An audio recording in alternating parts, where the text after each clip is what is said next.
Hi viewers, అందరికీ నమస్తే. Welcome back to our channel guys.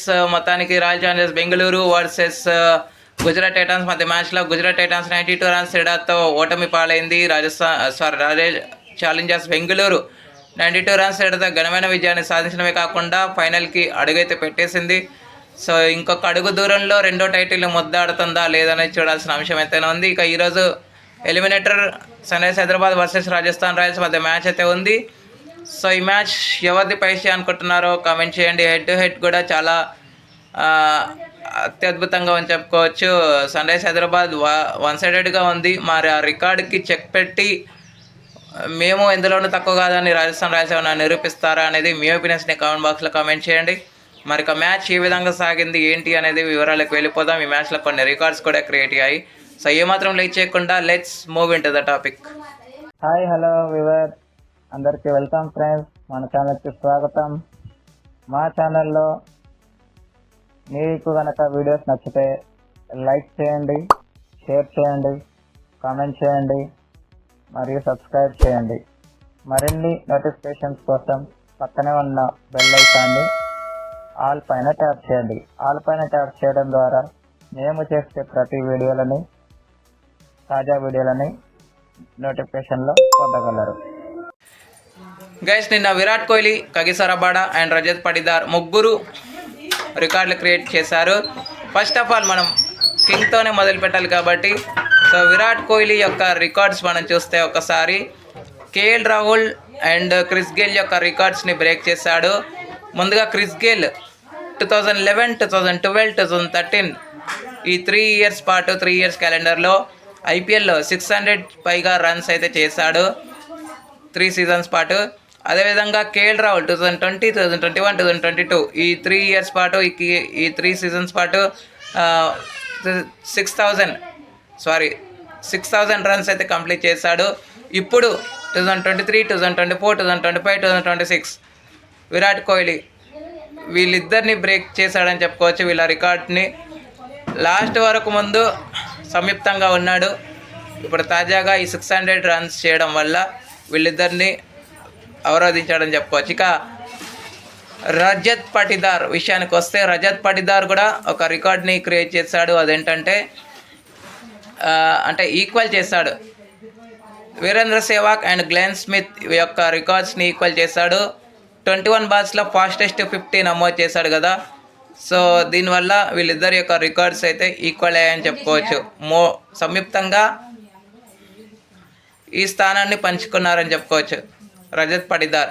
And ఇక కగిసో రబాడా విషయానికి వస్తే కగిసో రబాడా పవర్ ప్లేలో ఏదైతే శశ్ దర్శన్ యొక్క వికెట్ తీసుకున్నాడో 18th వికెట్ తీసుకున్నాడు. లాస్ట్ మ్యాచ్ అంటే ఈ మ్యాచ్కి ముందు మొహమ్మద్ షమీతో ఈక్వల్ చేశాడు ఆ రికార్డ్ని. తాజాగా మొహమ్మద్ షమీ యొక్క రికార్డ్ని బ్రేక్ చేశాడని చెప్పుకోవచ్చు. ఓకే ఫ్రెండ్స్, మరి ఏమాత్రం లేట్ చేయకుండా టాపిక్లోకి వెళ్ళినట్టయితే టాస్ గెలిచి మొదట ఫీల్డింగ్ ఎంచుకుంది గుజరాత్ టైటాన్స్. ఎంచుకున్న దానికి వాళ్ళకి పర్వాలేదు అన్నట్టుగా అయితే స్టార్ట్ అయితే లభించింది గుజరాత్ టైటాన్స్కి. ఎందుకంటే స్టార్ట్ అయితే ఆర్సీబీకి అంత మంచిగా లభించలేదు. 21 వరకు సో 21 రన్స్ పార్ట్నర్షిప్ అయితే వచ్చిన తర్వాత 21 రన్స్ పార్ట్నర్షిప్కి బ్రేక్ పడింది. ఫస్ట్ టోటల్గా 19 రన్స్ వేసి వెంకటేష్ అయ్యర్ అవుట్ అయిన తర్వాత ఈ పార్ట్నర్షిప్కి బ్రేక్ పడింది. ఆ తర్వాత దేవదత్ పడిక్కల్తో కలిసి విరాట్ కోహ్లీ ఏ మొమెంటం అయితే పోయిందో ఆ మొమెంటంని క్యారీ ఫార్వర్డ్ చేస్తూ విరాట్ కోహ్లీ బౌండరీస్ మీద బౌండరీస్ అయితే బాదుతూ వచ్చాడని చెప్పుకోవచ్చు. సో మొత్తంగా వీళ్ళిద్దరి మధ్య 72 రన్స్ పార్ట్నర్షిప్ అయితే యాడ్ అయింది. సో 93 వరకు మంచిగా సాఫీగా సాగుతూ వచ్చింది వీళ్ళ యొక్క ఇన్నింగ్స్. అయితే క్రూషియల్ సిచ్యువేషన్స్లో ఫస్ట్ దేవదత్ పడిక్కల్ 30 రన్స్ వేసి ఎప్పుడైతే అవుట్ అయ్యాడో వికెట్ అయితే పడడం వల్ల ఈ పార్ట్నర్షిప్కి బ్రేక్ పడింది. ఆ తర్వాత కృణాల్ పాండ్యా వచ్చిన తర్వాత విరాట్ కోహ్లీ కూడా 43 రన్స్ వేసి వరుస క్రమంలో అవుట్ అయ్యాడు. సో 94కే 3 వికెట్స్ పడిన తరుణంలో 96 దగ్గర నుంచి పార్ట్నర్షిప్ అయితే మొదలైంది రజత్ పటిదార్ అండ్ ఇలా ఇద్దరు కలిసి 85 రన్స్ పార్ట్నర్షిప్ అయితే యాడ్ చేశారు. 85 రన్స్ పార్ట్నర్షిప్ యాడ్ చేసే క్రమంలో 43 రన్స్ వేసి హాఫ్ సెంచరీకి సమీపంలో వెళ్తున్న వేళ కృణాల్ పాండ్యా అవుట్ అయ్యాడు. అయితే వీళ్ళిద్దరు ఉన్నప్పుడు రన్స్ మాత్రం చాలా వరకు సాఫీగా సాగుతూ వచ్చింది. Around 12 runs per over, 13 runs per over score చేస్తూనే వచ్చారు. సో తర్వాత 85 రన్స్ పార్ట్నర్షిప్కి బ్రేక్ పడిన తర్వాత టిమ్ డేవిడ్ రావడం, టిమ్ డేవిడ్ చేసింది 4 రన్సే, కానీ 25 రన్స్ పార్ట్నర్షిప్ దీంట్లో మేజర్ కాంట్రిబ్యూషన్ రజత్ పడిదార్దే. సో తర్వాత 4 రన్స్కి తను అవుట్ అయిన తర్వాత జితేష్ శర్మతో కలిసి మరో వికెట్ పడకుండా జాగ్రత్త పడుతూ 19th over 28th over ఆర్సీబీకి momentum అనేది లభించింది. అయితే రజత్ పడిదార్దే కాకుండా వేరే వాళ్ళ క్యాచెస్ కూడా గుజరాత్ టైటాన్స్ క్యాచెస్ వదిలిపెట్టడమే ఇంతకు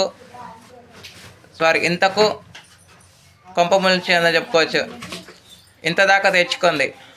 250 స్కోర్ బోర్డు పైన ఉంచగలిగింది రాయల్ ఛాలెంజర్స్ బెంగళూరు. అంటే క్యాచెస్ విన్ ద మ్యాచెస్ ఊరికి అన్నారు కాబట్టి వచ్చిన క్యాచెస్ని కన్వర్ట్ చేయలేదు గుజరాత్ టైటాన్స్ అని చెప్పుకోవచ్చు. అరౌండ్ 5 to 6 క్యాచెస్ వరకు డ్రాప్ చేస్తారు. అందులోనే రజత్ పడిదారియే ఒక 2 క్యాచెస్ ఉన్నాయి.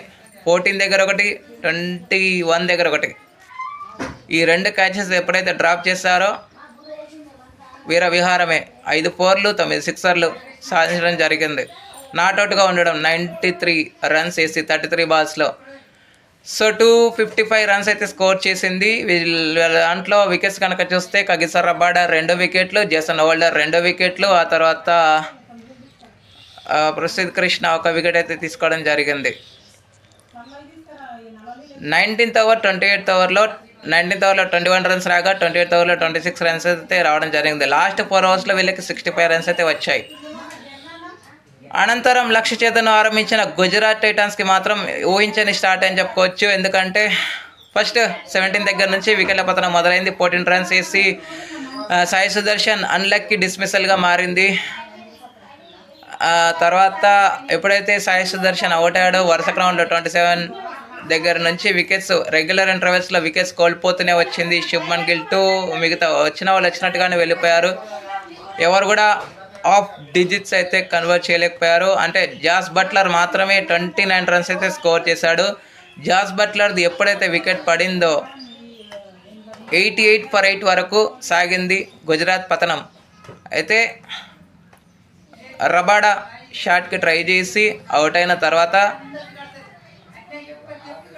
ఈ క్రౌండ్లో ఏముందిలే 110కో లేకపోతే 105కో అలౌ చేయవచ్చు, వెళ్ళిపోదాం అనుకున్నటువంటి ఆర్సీబీకి మిడిల్ ఓవర్స్లో కాస్త చిక్కెదురైందని చెప్పుకోవచ్చు. ఎందుకంటే మొహమ్మద్ సిరాజ్తో కలిసి దగ్గర అరౌండ్ 70 దాకా పార్ట్నర్షిప్ అయితే తీసుకొచ్చాడు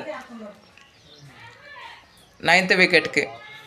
సో ఈ క్రౌండ్లో తన హాఫ్ సెంచరీ కూడా చేసుకున్నాడు రాహుల్ త్రివాటియా వీరవిహారమే చేశాడని చెప్పుకోవచ్చు. తను 68 రన్స్ స్కోర్ చేశాడు. ఇతను మాత్రమే టాప్ స్కోరర్. మిగతా వాళ్ళు ఎవ్వరు కూడా ఆకట్టుకునే ప్రదర్శన అయితే కల్పించలేకపోయారు.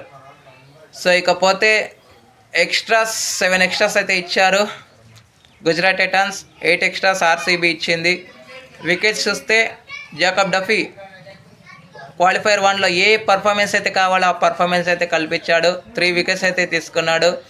ఆ తర్వాత రసీదార్ సలాం, భువనేశ్వర్ కుమార్, కృణాల్ పాండ్యా తలా 2 వికెట్లు అయితే తీసుకోగా జోష్ హెజల్వుడ్ 1 వికెట్ అయితే తీసుకోవడం జరిగింది. ఇక player of the match award అయితే నో డౌట్ నో సర్ప్రైజ్ రఫ్ఫాడించినటువంటి రజత్ పడిదార్కే player of the match award అయితే రావడం జరిగింది. 92 రన్స్ తేడాతో ఓటమిని చవిచూసింది. Okay friends, thank you. ఇలాంటి అప్డేట్స్ కోసం ఛానల్ని సబ్స్క్రైబ్, షేర్, కమెంట్ చేయండి. మరొక అప్డేట్తో మీ ముందు ఉంటాను ఫ్రెండ్స్. అంతవరకు సెలవు, నమస్కారం.